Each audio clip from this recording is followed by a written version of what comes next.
Magandang araw mga kaligtas. Sa bidyong ito ay ating sasagutin ang nag-message po sa ating FB page na isa po sa ating mga followers ng ating FB page na OSH Daily Bulletin.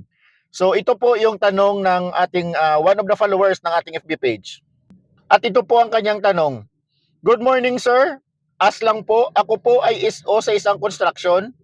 Ano po ba ang dapat gawin kung sakaling ang site po namin ay ma-issuean ng DOLE ng work stoppage order?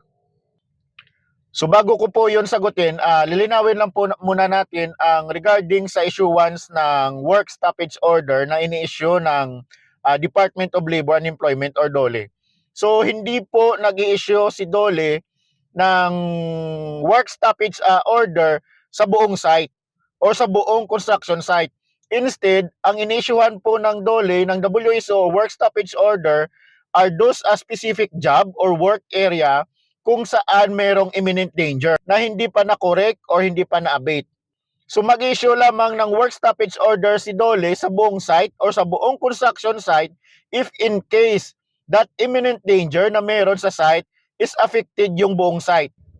But if ever doon lang sa specific job like sa working at height, sa interior man yun or exterior na na trabaho, doon lang po mag-i-issue si DOLE ng WSO if that area or that specific job ay merong imminent danger. Sana po maklaro po natin iyan. So balik tayo doon sa question ng ng follower po natin. So ang dapat lang pong gawin ng safety officer na designate doon sa construction site na yon, ang gawin po natin ay i-advise po natin sa ating supervisor o sa supervisor ng trabaho na yon o di kaya sa project manager ng construction site na ilipat muna doon ang mga apektadong workers doon sa working area kung saan wala pong present ng imminent danger. So yun po yung gawin natin kasi ang mangyayari if makita or mai-report sa DOLE na that specific work ay mayroong issuance ng work stoppage order at pinagtatrabaho mo pa rin doon yung mga workers na yon, ang mangyayari po dyan ay magkaka-penalty o magkaka-violate po tayo at ang violation or penalty noon is equivalent to 50,000 per day na may issuance ng work stoppage order but then the supervisor or the safety officer or the construction project still nagpapatrabaho doon sa working site na may presence ng imminent danger lalo na sa may issuance ng work stoppage order.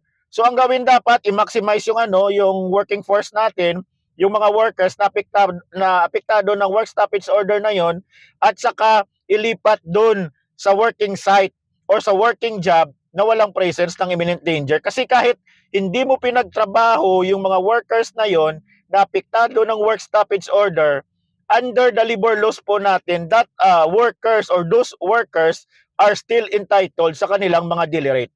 So yun po yung gawin natin, ilipat muna para ma-maximize natin yung workforce nila or i-suggest sa sa supervisor or sa construction project manager or sa project in charge na ilipat muna for the meantime yung mga workers na yon habang may issuance ng work stoppage order at habang hindi pa nalilift yung work stoppage order na inisyu ng DOLE sa working site na yon.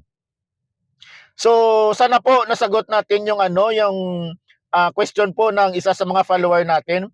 At kung may mga tanong po kayo, mag-message na lang po sa ating messenger sa OSH Daily Bulletin at huwag na rin pong kalimutang mag-follow sa ating FB page. Yun po, OSH Daily Bulletin. Salamat po hanggang po sa susunod na video.